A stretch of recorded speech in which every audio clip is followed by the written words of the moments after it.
আসসালামু আলাইকুম রহমতুল্লাহি বরকাতু। দেওয়ানবিল্লা সাত কৃষি বাগান থেকে আরেকটা নতুন ভিডিও করার জন্য আমি হাজির হয়ে গেলাম।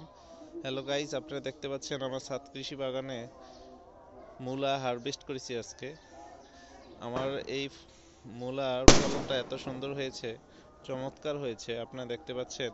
আমি আমার হাত দিয়ে আমি মুঠো করে ধরতে পারছি না, মাশাল্লাহ অনেক মোটা হয়েছে। আমার মূলার এই ফলনটা দেখতে আমার কাছে অনেক ভালো লেগেছে। আপনারা দেখতে পাচ্ছেন মূলা, এটা অন্যরকম একটা বড় জাতটার নাম আসলে আমার খেয়াল নাই, আমি হাট থেকে কিনেছিলাম। এই জাতটা আসলে অনেক চমৎকার, অনেক বড়, অনেক মোটা। তো পাশাপাশি আমি ফুলকপি হারভেস্ট করেছি, বেগুন হারভেস্ট করেছি।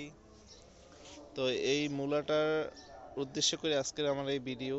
আপনারা দেখতে পাচ্ছেন অনেক বড় একটা মূলা, আমার দেখে খুবই ভালো লাগছে। আলহামদুলিল্লাহ, মাশাল্লাহ। আমার ছাদ বাগানের একটা অন্যতম সবজি মূলা আমি এই প্রথম লাগিয়েছিলাম। তো আজকে আমি আর ভিডিওটা দীর্ঘায়িত করব না। আমার এই ভিডিওটা আপনাদের কাছে ভালো লেগে থাকলে অবশ্যই লাইক দিবেন, সাবস্ক্রাইব করবেন। এই বলে আজকে থেকে আমি আমার ভিডিওটা শেষ করলাম। আল্লাহ হাফেজ।